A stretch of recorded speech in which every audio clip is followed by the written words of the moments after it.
si pelajar tergerak hati untuk berbagi ilmu, bergerak maju, membawa perubahan. Tergerak, bergerak. Assalamualaikum warahmatullahi wabarakatuh, Bu Nela. Waalaikumsalam warahmatullahi wabarakatuh. Gimana kabarnya nih, Bu? Alhamdulillah baik, Pak. Alhamdulillah. Mohon maaf nih, Bu. Saya mengambil waktunya sejenak ingin bincang-bincang nih, Bu, terkait supervisi akademik nanti yang akan kita laksanakan. Iya. Di tahapannya itu ada 3 secara prosedurannya ada 3, yaitu pertama adalah percakapan pra-observasi seperti yang kita laksanakan ini. Kemudian yang kedua adalah tahapan observasi, saya nanti mengamati di kelas bagaimana proses pembelajaran Ibu nanti.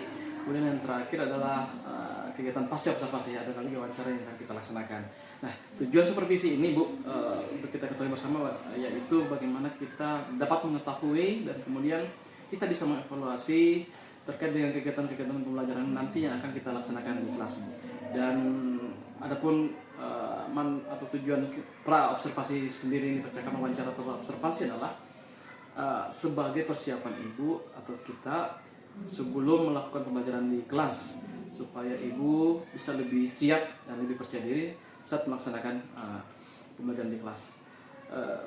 Baik, Bu, saya langsung saja mulai pada pertanyaan pertamanya ini, Bu, terkait apa nanti, Bu, terkait tujuan pembelajaran yang akan dilaksanakan di kelas nanti, Bu. Karena kebetulan saya mengajar ke kelas 7 dan 9, tapi karena yang akan kita pakai adalah kelas 9, kebetulan babnya itu tentang isu lingkungan. Jadi saya mengambil 2 TP utama. Yang pertama, peserta didik dapat menganalisis faktor yang terkait penyebaran penyakit dan cara pencegahannya. Kemudian yang kedua, peserta didik dapat mengumpulkan perilaku informasi membuang sampah di lingkungan sekitar untuk mendukung aksi nyata program mengurangi sampah.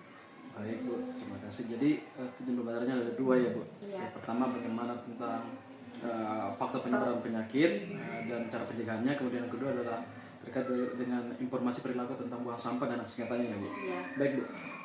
Kemudian, Bu, kira-kira nih, Bu, area pengembangan apa nanti, Bu, dalam proses pembelajaran di kelas nanti yang Ibu hendak capai nanti, Bu, saat melaksanakan pembelajaran? Untuk area pengembangannya itu saya ambil 2. Yang pertama di pengetahuan sama keterampilan. Kalau untuk yang pengetahuan itu saya mau nanti peserta didiknya mampu menguraikan faktor-faktor terkait penyakit dan cara pencegahannya, kemudian menguraikan informasi perilaku membuang sampah dan aksi nyatanya. Terus kalau untuk yang keterampilan, saya mau nanti peserta didiknya mampu menganalisa dan menjelaskan tentang tadi itu membuang sampah, cara penyebaran dan cara pencegahan. Baik, Bu. Jadi ada 2 nanti yang akan dicapai pengembangannya. Pertama dari sisi pengetahuan dan keterampilan. Dari sisi pengetahuan ternyata ada 2 ya, Bu. Itu terkait dengan bagaimana mereka bisa menguraikan faktor-faktor tentang penyebaran penyakit dan cara pencegahannya. Kemudian yang kedua, mereka juga mampu memperoleh informasi tentang perilaku buang sampahnya dan aksi nyatanya tentunya. Baik. Dan dari sisi keterampilannya, Ibu juga hendak ingin mengembangkan dari sisi mereka bisa menganalisa dan menjelaskan terkait dua hal tadi, ya, Bu, dalam yang telah dijelaskan tentang menguraikan faktor penyakit, penyebaran penyakit dan pencegahannya, kemudian tentang informasi tentang buang sampah dan aksi nyata. Baik, Bu. Selanjutnya, Bu, terkait rancangan pembelajaran yang akan digunakan di kelas, Bu. Kira-kira apa nanti yang akan digunakan, tentang strateginya, kemudian modelnya, kemudian metodenya seperti apa, Bu? Kalau untuk nanti itu rancangannya saya akan gunakan. Pendekatannya itu strategi pembelajarannya saya memakai strategi pembelajaran berdiferensiasi yang diintegrasikan ke sosial emosional. Kemudian untuk modelnya saya pakai problem based learning atau PBL dengan metode diskusi kelompok, penugasan dan tanya jawab. Oke. Jadi Ibu nanti akan melaksanakan strategi pembelajarannya dalam bentuk pembelajaran diferensiasi. Nanti terintegrasi dengan sosial emosional, ya, Bu. Iya. Selanjutnya model adalah problem based learning atau pembelajaran berbasis masalah. Jadi mungkin ada diskusi nanti, Bu, ya. Itu menarik. Kemudian yang terakhir tentang metodenya nanti ada diskusi, tanya jawab dan penugasan, ya, Bu. Iya. Baik, Bu. Oke. Selanjutnya Bu, terkait dengan nanti Bu, kan saat pembelajaran biasanya ada media nih Bu. Kira-kira media pembelajaran apa sih nanti yang akan digunakan di kelas Bu? Karena tadi kan metodenya PBL, jadi media yang akan saya gunakan adalah video tentang permasalahan yang akan diangkat topiknya. Kemudian pakai LKPD, PowerPoint, sama laptop. Betul. Oke, jadi medianya nanti ada kurang lebih 4 ya Bu, LKPD, kemudian ada video pembelajarannya, kemudian ada PowerPoint-nya juga untuk mendukung itu, dan terakhir ada tentunya laptop ya Bu, dan proyektornya. Kemudian Bu, nah ini tadi kita sudah bahas semua tujuan, kemudian pengembangan, kemudian rancangannya sudah jelas semua, strategi modelnya dan lain-lain. Nah, kira-kira terkait eksekusinya nih Bu, kira-kira kapan akan dilaksanakan, terkait dengan hari apa kegiatannya, pembelajarannya nanti, kelasnya kelas berapa, dan jamnya jam keberapa nanti Bu? Nah, karena ini materi kelas 9, nanti saya akan ajarkan di kelas 9 jam pertama dan kedua hari Kamis. Ya, jadi insya Allah hari Kamis depan di kelas 9 ya Bu. Kelas 9. Oke, jadi jam kedua. Jam pertama dan kedua. Oke, siap. Jadi insya Allah saya harus hadir hari itu observasi kelas Ibu. Izinkan saya untuk observasi prosesnya Ibu. Kemudian juga nanti setelah observasi mungkin akan kita lanjutkan di pasca observasi, ada wawancara pasca observasi Bu untuk menilai apa yang telah diobservasikan pada saat itu. Oke Bu, terakhir pertanyaan saya Bu, terakhir sebagai penutup ini Bu, kira-kira nih Bu, setelah kita melaksanakan wawancara pra observasi ini, apa yang Ibu dapatkan Bu yang dari hasil wawancara kita ini?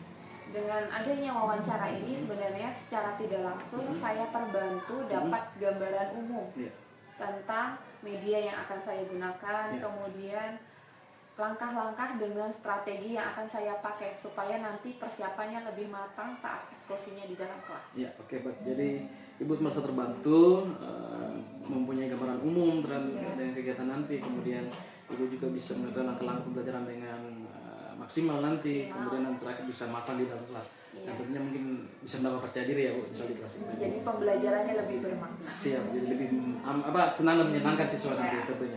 Baik Bu, terima kasih banyak atas waktunya di wawancara pra observasi ini. Saya nantikan proses observasinya nanti. Terima kasih sudah mau berada di sini untuk kita wawancara. Semoga nanti berjalan lancar Bu ya, sesuai rencana kita. Ya. Saya izin pamit Bu, terima kasih banyak sekali lagi. Saya kira ucapan memberi topik pada. Assalamualaikum warahmatullahi wabarakatuh. Assalamualaikum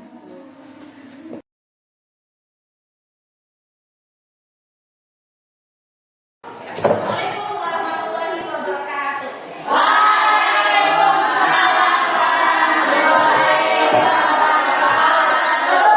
Sebelum memulai pembelajaran hari ini, kita berdoa terlebih dahulu. Ketuanya tolong pimpin doanya. Teman-teman, sebelum kita belajar, berkati dan doa. Doa dimulai.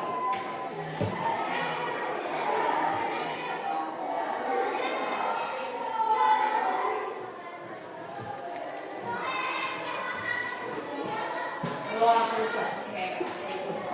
Sekarang untuk mulai hari ini, tadi sudah berdoa. Sekarang Ibu mau menyampaikan bahwa hari ini pembelajarannya membahas tentang materi penyebaran penyakit dan cara pencegahannya, dan tentang materi sampah yang ada di kehidupan sehari-hari. Sekarang Ibu tanya, Ibu sudah bawa sampah. Ini apa namanya? Kalau ini yang di luarnya,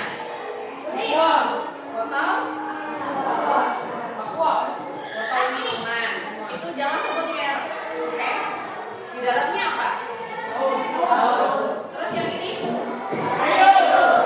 Kira-kira dari keempat ini, apakah sama jenisnya atau berbeda? Beda atau sama? Kenapa bisa beda? Ini sampah apa namanya? Kalau ini? Kira-kira gimana ini? Kalau misalnya dibuang di alam, apa yang terjadi sama dua-duanya? Dengan kertas, dengan kayu, dengan plastik tadi, dengan daun. Kenapa? Tidak apa-apa. Berani menjawab itu tidak apa-apa. Percaya diri. Hanya yang mau Banjir. Misalnya banjirnya karena apa? Sampahnya kenapa? Lalu apa? Terlalu banyak di mana? Buang di sungai, terus dibuang di mana lagi? Di mana? Di laut, di pantai, terus di mana lagi? Nah, ada kebiasaannya siswa dibuang di mana kalau habis makan biasanya? Halaman. Terus kalau di kelas dibuang di mana? Nah, di laci. Nanti kita bahas itu kebiasaan-kebiasaannya kayak. Untuk itu kita tonton dulu video.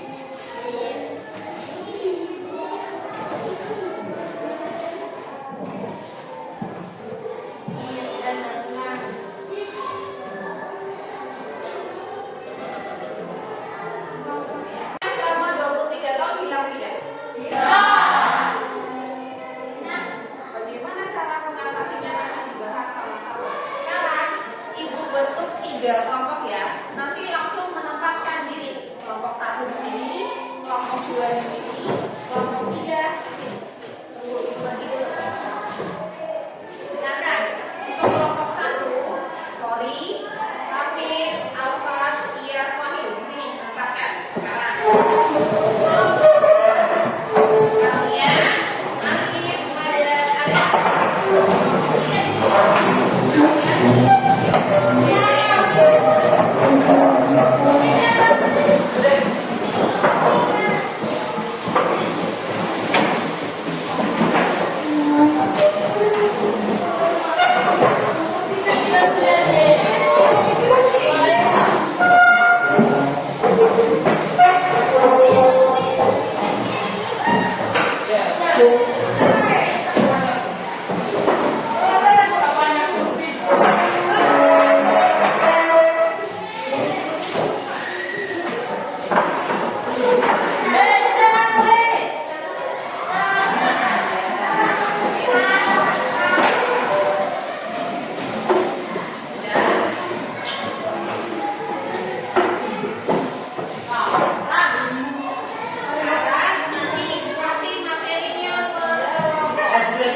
Yang kan itu sampah semua.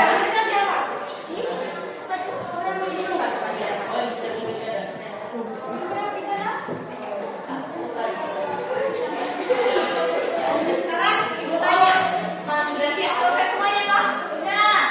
Sudah selesai? Sudah. Sekarang masing-masing kelompoknya mengirim kelompoknya untuk presentasi.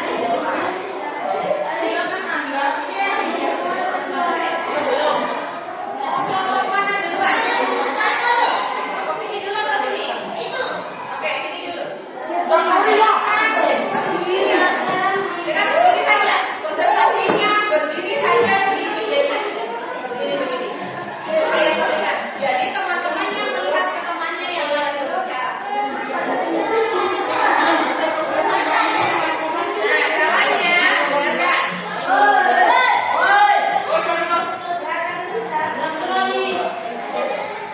Caranya tadi yang LKPD sampah sama yang LKPD yang penyebaran penyakit tadi kalian jelaskan. Pertanyaan pertama, pertanyaan keduanya. Coba silakan. Silakan ya. Siapa tahu jawabannya beda. Lebih bagus kelompok. Siapa tahu lah. Yang keras ya suaranya. Assalamualaikum warahmatullahi wabarakatuh. Hari ini saya menjelaskan tentang LKPD pada ini sampah. Seperti gambar yang ada di kelompok. Perhatikan di LKPD-nya. Sampah dan sifat-sifat lain. Sama tidak pencocokannya? Dari gambar pertama itu plastik adalah sampah organik, daun adalah sampah organik, botol adalah sampah organik, dan bekas silikon akor karton adalah sampah organik. Sekarang ibu tanya, coba lihat gambarnya, dilihat teman-temannya. Oke, sekarang coba dilihat, sudah betul, sudah sama dengan kelompokmu atau ada yang berbeda? Betul. Sekarang ada plastik maksudnya anorganik atau organik? Anorganik. Kenapa anorganik? Karena tidak dapat terurai. Nah, karena tidak dapat terurai. Terus yang daun masuk organik atau anorganik? Organik. Masuk organik atau anorganik? Organik. Kenapa organik? Dapat terurai. Terus ini botol minuman. Anorganik. Anorganik. Terus buah apel yang harus dimakan. Organik. Terus ikan telur. Organik. Kenapa? Sekarang dia penyakit. Ini pasti beda-beda. Kasih minus. Kemudian cara LKPD menaiki dasar tadi. Pertanyaan yang pertama, apa saja kemungkinan penyebab penyebaran penyakit pada masing-masing?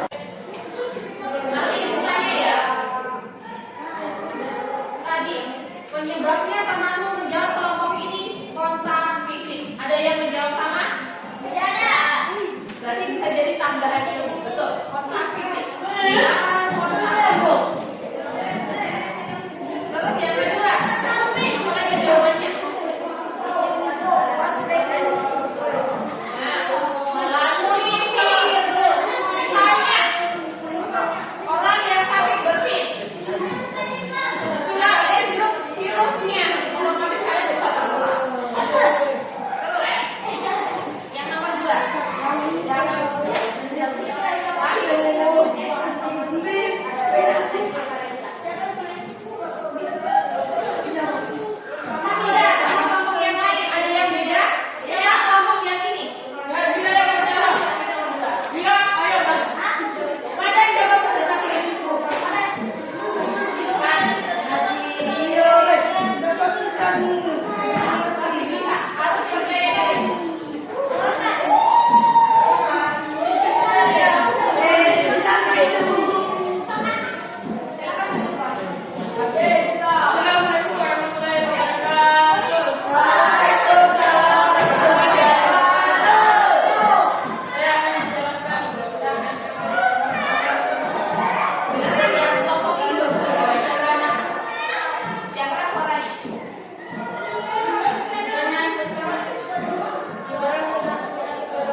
Pola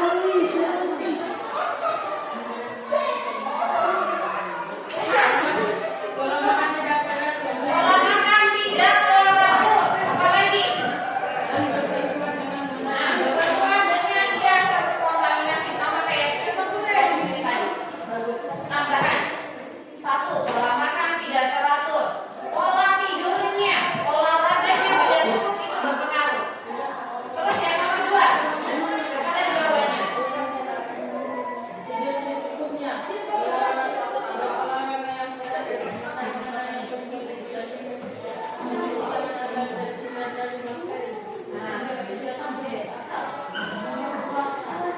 dalam rangka menjaga kesehatan tubuh, tadi kita perlu makan makanan yang bergizi, berserat, sehat dan berimbang. Ingat, kalau dulu slogannya 4 sehat 5 sempurna. 4 sehat 5 sempurna, tapi sekarang beda. Makanan sehat dan berimbang. Slogannya udah ganti. Terus olahraganya harus teratur. Dalam seminggu berapa kali kalian olahraga? Setiap hari. Kurang sekali. Jangan berbohong. Tidak berolahraga. Setiap hari. Olahraga yang bagus, olahraga yang bagus itu minimal dalam seminggu itu 2 sampai 3 kali. Kalau tiap hari itu apa? Yang ada tubuhnya kalian bisa tidak istirahat. Ya ada kan itu istirahatnya. Sekarang lanjut kelompok ini. Cepat. Oke.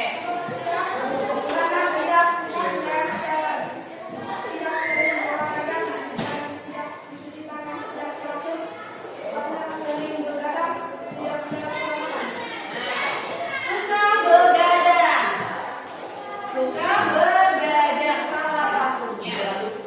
Siapa yang suka begadang main game sampai malam? Tidak bagus. Ingat ya. Tidur di umurnya kalian itu sekitaran 6 sampai 8 jam. Karena apa? Jantungnya kalian apa buat istirahat? Sel-selnya beregenerasi. Jadi harus tidur yang cukup ya. Kalian biasa.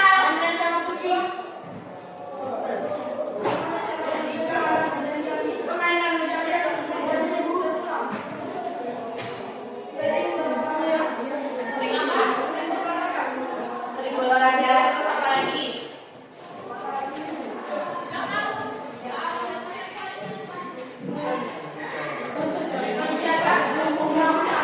Menjaga pola makan itu tanya. Menjaga pola makan yang kayak gimana, Alif?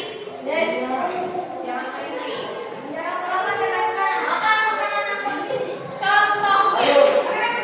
Makan sayur, makan ikan.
organik. Ayo. Yang bisa dijawab dong. Madan apa artinya sampah anorganik? Contoh yang ada di kelas ini yang tidak bisa terluka. Ayo.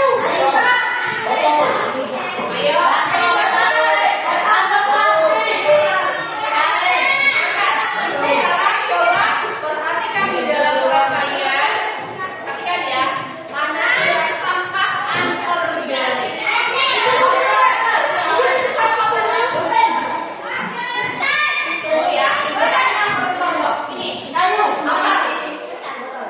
Botol apa? Botol minuman yang bersih, apa lagi? Di dalam kelas ini, plastik, apa lagi? Bolpen, medali, kertas, ayo. Bu guru tanya, kertas masuk organik atau anorganik? Ayo, masih ada video jawabannya. Organik atau anorganik? Karena apa?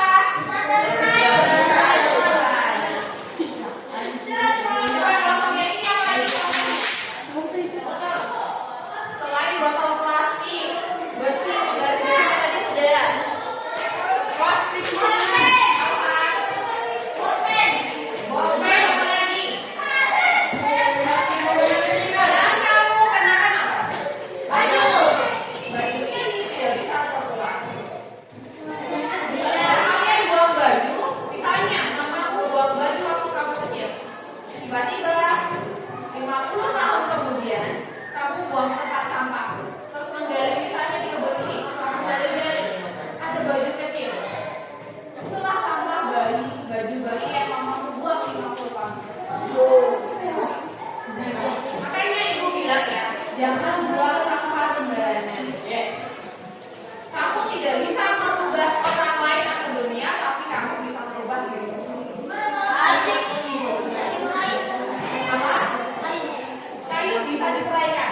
Ingat, yang berasal dari hewan, dari tumbuhan, dari makhluk hidup itu pasti organik. Contohnya kita manusia. Kalau kita mati, misalnya dikubur, 5 tahun kemudian, apa yang terjadi dengan jasad kita?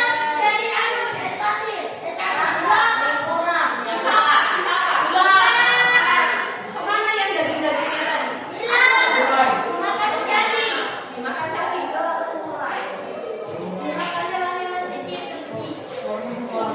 Kalau tulang susah diuraikan.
Bismillahirrahmanirrahim. Assalamualaikum warahmatullahi wabarakatuh. Waalaikumsalam warahmatullahi Selamat wabarakatuh.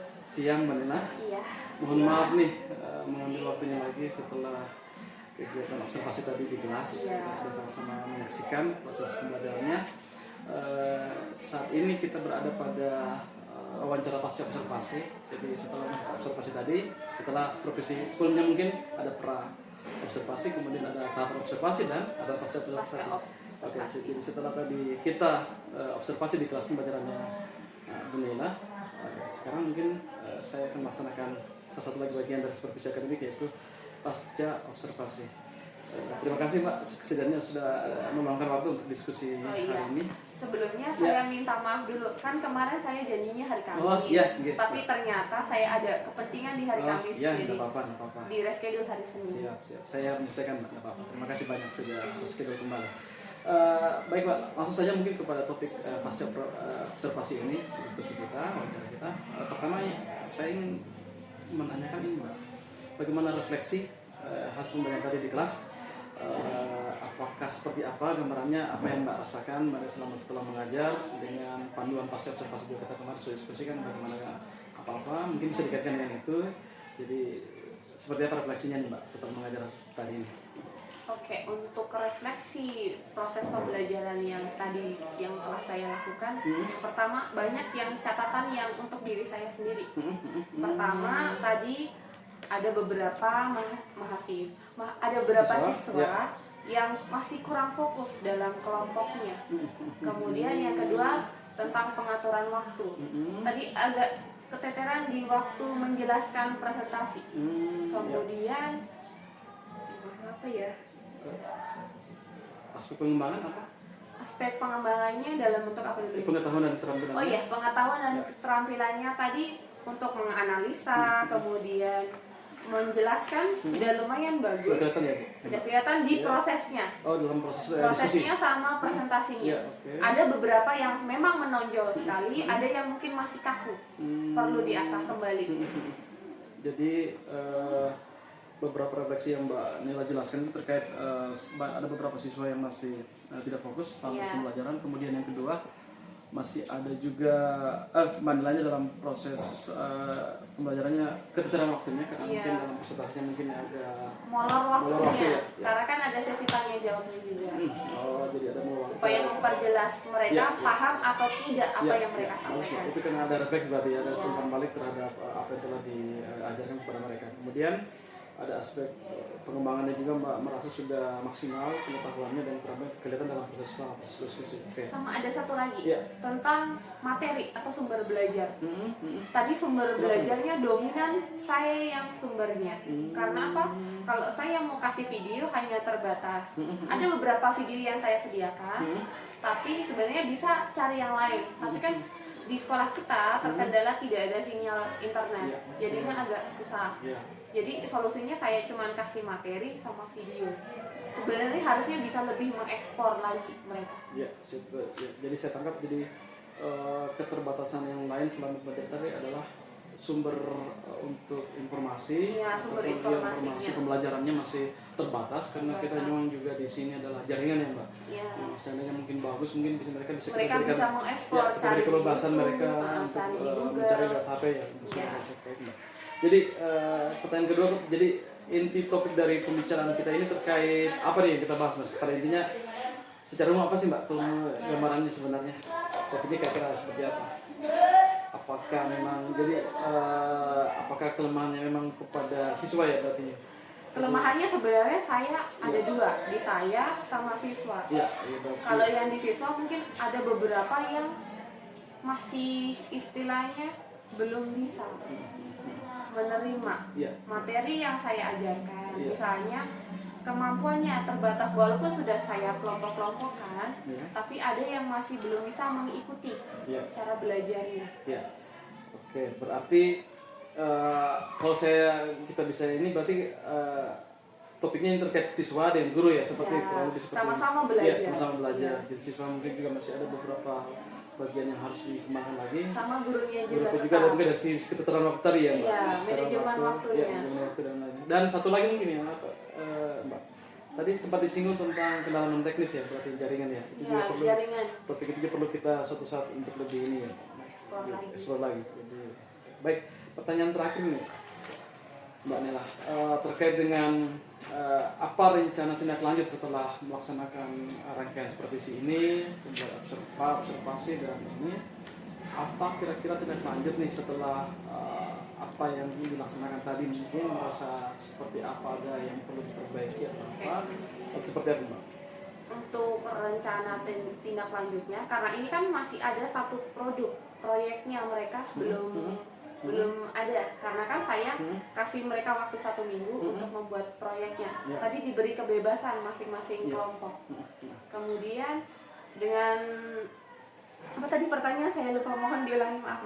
Yang mana pertanyaan rencana tindak lanjut? Rencana tindak lanjutnya. Pasca kegiatan observasinya. Terus misalnya saya sudah dapat ini gambarannya mereka, saya bisa dapat misalnya pola cara kerjanya mereka. Dari Cara produk tadi, belajarnya. dari proyek produk nanti yang setelah nanti diperoleh, mungkin bisa memperlihatkan cara kerja mereka atau bagaimana? Cara dari produk sama Ya. proses yang tadi selama Oh, bisa pembelajaran. ya, berarti menggabungkan itu kemudian Saya nanti bentuk misalnya panduan. Oh, anak ini cocoknya bentuknya seperti apa? Misalnya dia cocoknya untuk materi ini harus ada banyak gambar, banyak video, Ya. atau seperti apa gitu. Saya klasifikasikan dulu ya, jadi kuncinya nanti untuk pembelajaran ya, selanjutnya. jadi kuncinya nanti pada produk yang sudah ditugaskan ke mereka. Jadi Mbak Nela sedang menunggu bagaimana hasilnya, kemudian nanti menggabungkan dengan hasil prosesnya tadi, kemudian Ya. membuat sebuah panduan apa semua hasil Panduan portofolio, penilaian. semua portofolio mungkin Ya, jatuhnya Oke, portofolio proyek. Sip, begitu. Semoga apa yang Mbak Nela rencanakan ini untuk lanjut bisa berjalan maksimal, Mbak. Saya rasa cukup saja percakapan kita hari ini terkait dengan pasca observasi tadi. Semoga rangkaian supervisi yang kita laksanakan ini bisa membantu siswa, guru, dan saya juga bisa belajar banyak hal, bisa menjadi maksimal pembelajaran kita di kelas. Semoga siswa juga bisa menjadi lebih baik, berkarakter seperti yang diinginkan oleh kurikulum. Terima kasih Mbak Nela atas waktunya untuk rangkaian ini. Mohon maaf atas segala kekurangan saya dalam melaksanakan supervisi ini. Kalau ada pertanyaan saya yang keliru mohon dimaafkan. Saya kirim ke Pemabili Watiku. Wassalamualaikum warahmatullahi wabarakatuh. Waalaikumsalam warahmatullahi wabarakatuh.